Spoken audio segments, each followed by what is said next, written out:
اللهم صل على سيدنا ومولانا محمد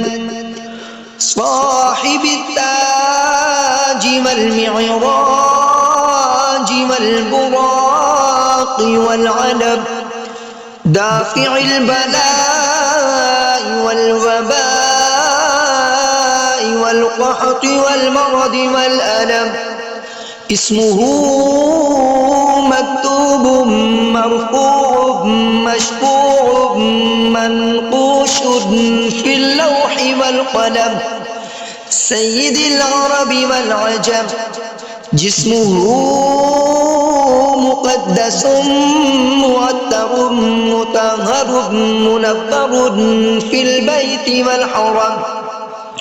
شمس الضحى بدر الدجى صدر العلا نور الهدى صدر العلا نور الهدى كافي الورى مصباح الظلم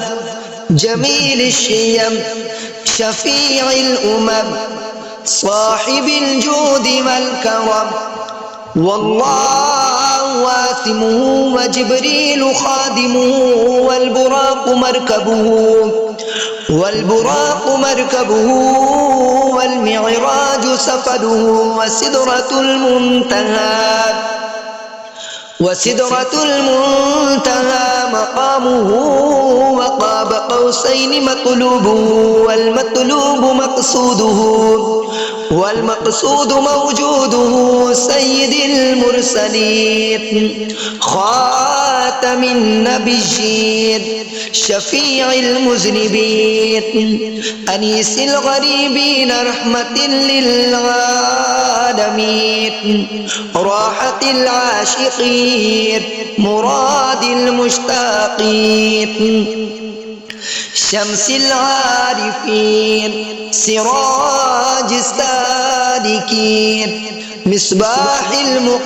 المقربين محب الفقراء والغرباء والمساكين سيد الثقلين نبي الحرمين إمام القبلتين وسيلتنا في الدارين صاحب قاب قوسين محبوب رب المشرقين ورب المغربين جد الحسن والحسين جد الحسن والحسين مولانا ومولى الثقلين أبي القاسم محمد بن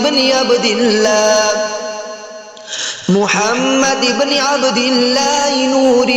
من نور الله يا أيها المشتاقون بنور جماله بلغ العلا بكماله كشف الدجى بجماله حسنت جميع خصاله صلوا عليه وآله وأصحابه وسلموا تسليما كثيرا كثيرا كثيرا آمنت بالله صدق الله العظيم.